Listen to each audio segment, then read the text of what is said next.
Alrighty then. Bloody hell. Why do I even bother doing an accent? Can't bloody do it. Can't even do Welsh. Christ. I don't know why I do this when I get nervous. Stop faffing and let's get cracking. Hello, welcome back to another one of my videos. I hate it. Ugh, I just haven't nailed this intro thing. It just makes me feel like ick. Let's just skip it. Who cares if it's like professional? Who cares?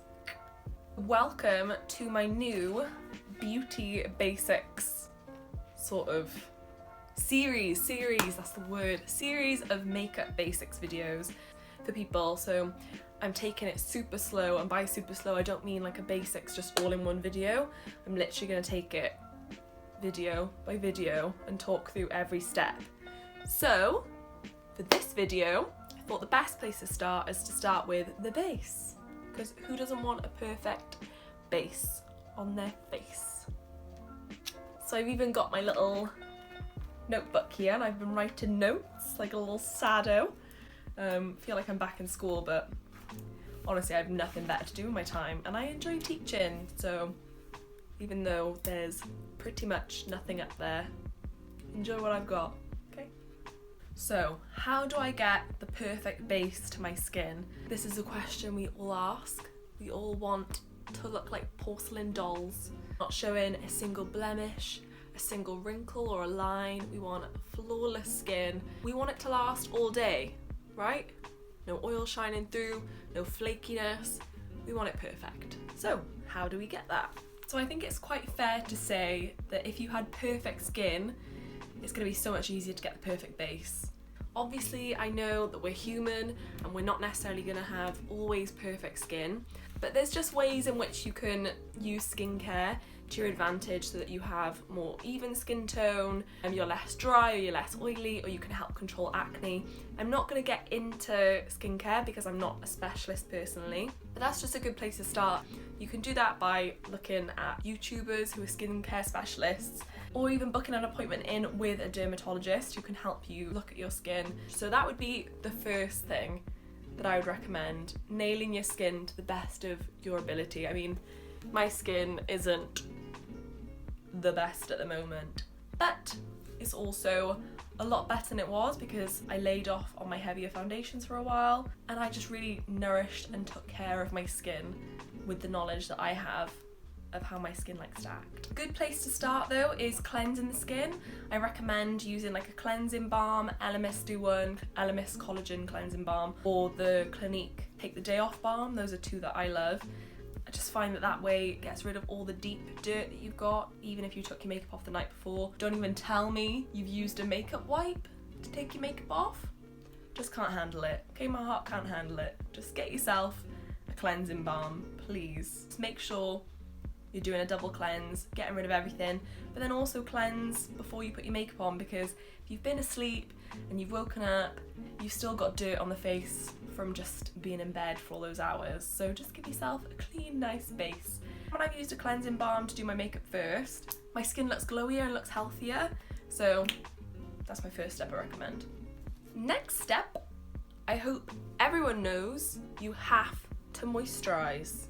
You gotta moisturize. I hope no one in here is saying, but I have oily skin, so I don't want to moisturize.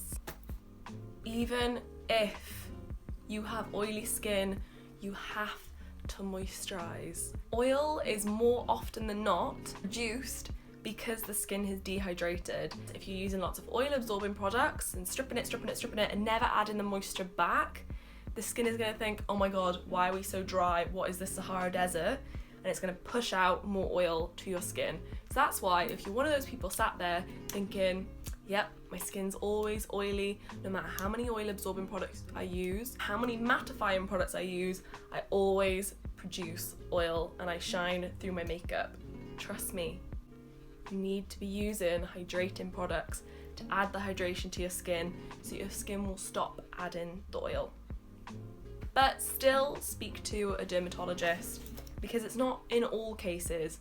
Just if you're someone sat there thinking, yep, no matter how many oil products I use, oil absorbing products, I'm still an oily gal. That might be why. You're dehydrated. And the final prep product that we should be using is obviously SPF as well, just to protect the skin from any UV rays or any damage.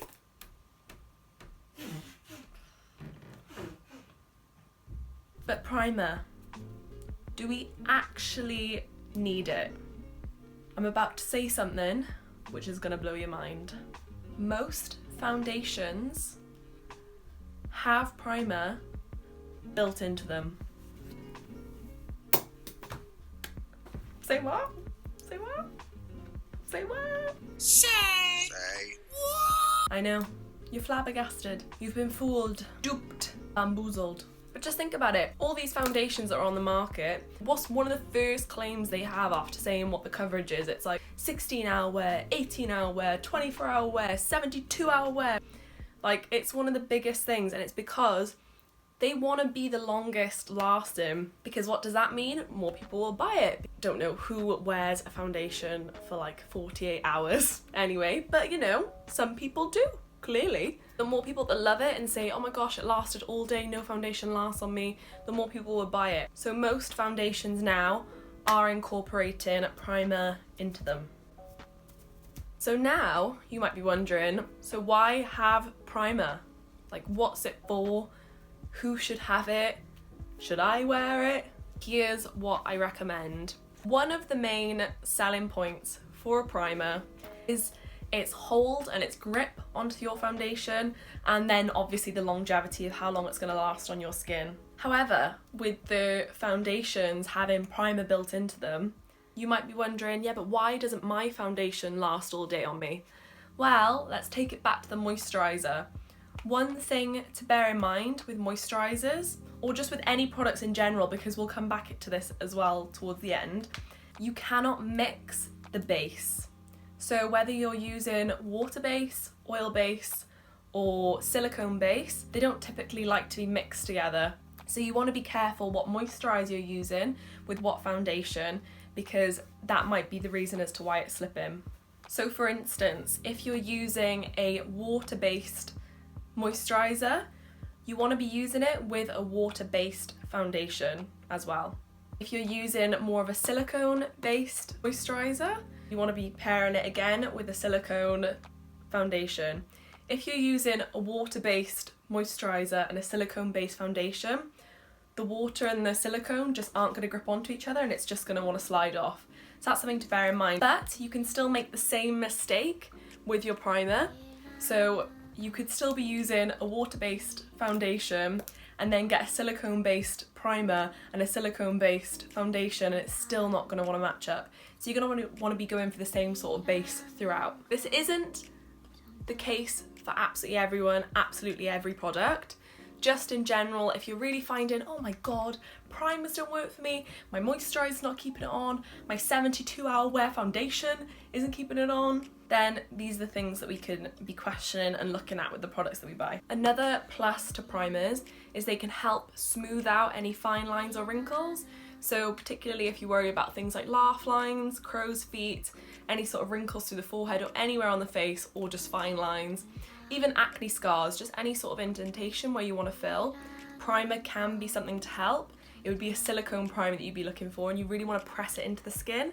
If you're rubbing it around, it's not really going to fill the areas. You want to be focusing it on those points and really press it into the skin to help sort of fill it. Almost like if you had a crack in a street, if you're just going with concrete, only a little bit's going to slip in, it's really not going to do the job. So just get your sort of concrete, aka the silicone primer, and you're just going to want to push it into that area, just there. Silicone primers can sometimes dry out the skin, I do want to point that out. So as well, if you're just going to put it everywhere and you're someone with combination or dry skin, it's just not going to look great when you put your foundation on, the skin's going to look quite dry. So that's where I call cocktailing, where you'd want to mix certain products. So if you are adamant that you want to use primer because you've got sort of lines and wrinkles, you can just use it in those small areas, and that means the whole face isn't going to look dry. You can use a hydrating primer everywhere else if you want to, so that you're hydrated, you look nice and glowy, the skin doesn't look dry or flaky, and then just in those areas where you need to fill in, you can just press the silicone primer there. You're never going to find that one product that does it all. So cocktailing is what you often see makeup artists use when they've got multiple issues they need to fix. There's not that one go-to product. Companies like to say they have that bloody 6-in-1 product. It just doesn't exist. You are going to need to cocktail some products. Some primers will say that they help to colour correct. Colour correcting I'll get into in a different video because that's, again, quite theoretical. So I want to get into that more advanced in another video and go in it in more depth. But just as like an example, say that you've got rosacea, you've got redness all over the face, you can go for a green colour correcting primer. So it's just got a slight green tint to it and you can use it all over. But again, a common mistake that can be made, say that you're someone that suffers from acne and you've got these sort of angry red spots on the face. Someone might feel like colour correcting primer will be the thing that you want to use all over the face to mask those red spots.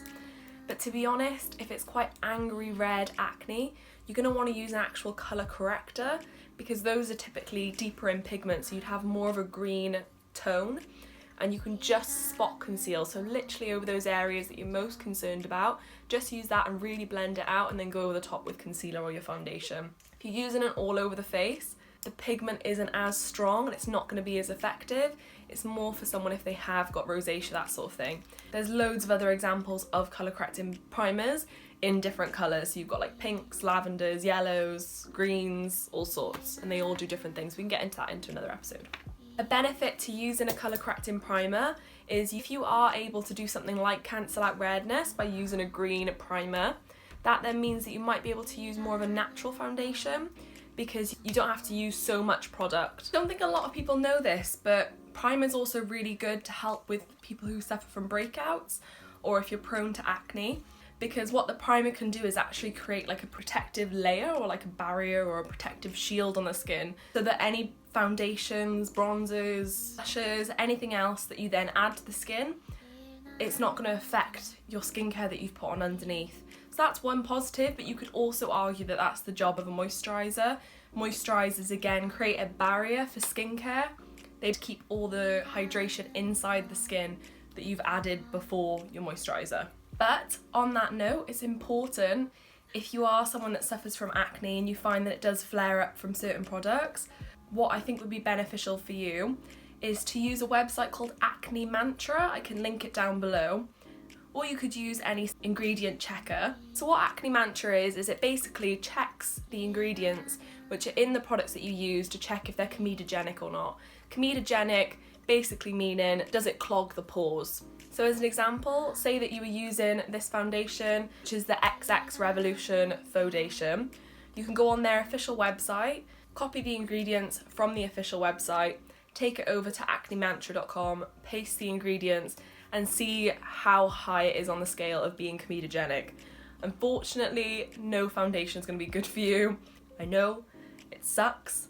That's life. Ultimately, we're putting a layer of paint on our skin, so your pores aren't going to act as normal. So they're not going to be the most happy. But try and look for a product which is on the lower end and not super highly comedogenic. But obviously the same would go for checking your primer. I also kind of touched on this, but primers are really good for helping balance the skin in terms of balance the oil production or help hydrate them. Obviously get hydrating primers which make the skin look nice and glowy. You can get illuminating primers as well, which obviously helps to illuminate the skin. That would personally be my favourite primer if I'm to go for a primer at all. But I'm sure you've seen on the market, there's loads of mattifying primers. So if you're someone that you find throughout the day you're constantly shining through, maybe a primer's good for you, just use it on those areas where you're shining and hopefully it's just going to stop that production of oil. There's lots of oil absorbing primers, so they've got ingredients which actually help to absorb the oil, and sometimes they can absorb like 3 times their weight in oil. So those would be really effective to stop your oil shining through. And like I was saying, you can obviously mix those. So you can use an illuminating primer on the sort of cheeks where you typically might be more dry, tops of the forehead, and then where you get most oily, you can use a mattifying primer through the sort of centre of the face, through the T-zone, to stop that oil production. Like I was saying, not all foundations do all of those things. They would typically say on the sort of advert or on the outer side of the packaging that it's a multi-purpose primer. If it just says it's a primer and doesn't say that it does anything apart from keep the foundation on, you might want to skip it. Sometimes these companies just create products because it's an extra step. It means it's one more product of theirs that they have in your makeup bag that you think you need, but you don't. I'm just trying to help you save money, but obviously there are primers that can be good for certain things, so look for those multi-purpose primers if you think you would fit into any of those things I listed. But I don't know if my foundation is silicone or water-based, I hear you ask. Well, let me tell you. So lame. The answer is in the ingredients, and you're gonna get so annoyed at me and be like, oh my god, I'm bored of looking at freaking ingredients. But this is how you become an expert in what you're putting on your face. This is what makeup artists know, and we're gonna make you a pro. Silicone-based foundations, typically the makeup artist should know. So if you're at a makeup counter, the makeup artist should be able to tell you if it's got silicone in. But let's say, for instance, you don't trust that pesky saleswoman or salesman, or you're just in Boots or Superdrug or whatever and there's no one to help you. Bloody hell, nearly attacked me. Looking at the box, it'll show you the ingredients list, and that's the best way to find out. So if we're looking for a silicone primer, the way that ingredients lists work is the ingredients that's shown first is the ingredient they've used the most of, so it's got the highest percentage in the actual product. The ingredients they show last is the ingredients they've used the least. So looking for a silicone primer, in the first, I'd say maybe 5 ingredients, you'd be looking for silicone or dimethicone, anything ending in the word cone, or silica. It doesn't mean it's not a silicone-based product if it has water in it. That's not what that means. Most products do have water in, aqua. Same goes for water-based foundations. There might still be silica in there. Silica is a really good ingredient for primers, but silica would be way down the list. Maybe you'd be looking at like the 15th ingredients, the 10th ingredients, 20th ingredients, and water would be a lot higher, meaning it's like a water-based or oil-based primer. If silicone is completely missing from the list, then that means it's definitely a water/oil-based primer, in which case do not use a silicone product alongside it. So do not use a silicone foundation with it, because it will not grip. Now, that does not mean it will never ever work, like I was mentioning before. It just means they're really not meant to be put together, so you're just not gonna get the best wear out of it, you're not gonna get the best finish either. So just know your products, know what you're putting on your face. General rule of thumb is, say that a brand had a foundation and under the same line they had a primer, they've already worked out if it's silicone based, water based, oil based, etc, and they've figured out whether or not they'll work together. So that's something you can go off as well if you are adamant that you do want a primer. Just gonna throw it out there, I personally have never had a primer which has made my skin look better. At a push, I'd say illuminating primers I like, but they have no impact on the longevity. I think that setting sprays are more efficient and they're more effective. I think they're multi-purpose in how many ways you can use a setting spray. So I personally would just have a setting spray. You're just using a primer, primer's only gonna hold on to the first layer that you've put on it. It almost acts like a glue. You can't expect gluing a piece of paper, sticking another piece of paper on top, and then just hoping every other layer you add, i.e. your concealer, bronzer, your blush, is all gonna stick to it as well. All those other pieces of paper are just gonna fall off. Whereas setting spray, you can set it between each layer, so you can use that sort of glue between each layer of each sheet, of each stage of your makeup, and you're guaranteeing that it's all gonna marry together, as I like to say, because it all looks more connected, it doesn't look so layered, and it just will all hold all day. I love you. I would die for you. So I think that is all I've got to say about the perfect base.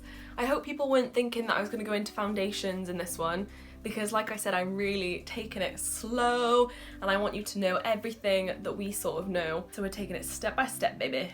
But next one, I'll either do maybe colour correcting or I'll do like how to get the flawless foundation. But it's going to be a series, guys, so we will get into it, but I don't want to overload your brain with too much knowledge because it is mad and we're trying to make it basic. But there will be tutorials as well, sort of in between, once we've sort of completed a section. I think that'll be a good way to do it. Please let me know if you've enjoyed the video, if you've learned something maybe, and the types of things that you want to learn, whether it be about brows or contouring or, I don't know, you think of it. I literally thought of this idea of doing this video through friends and through followers on Instagram saying things that they'd want to learn. So I'm open to all ideas, guys. I do take it in, I promise, I do listen. But thank you so much for watching. I hope you've enjoyed. Please don't forget to follow me over on my Instagram. I love you all.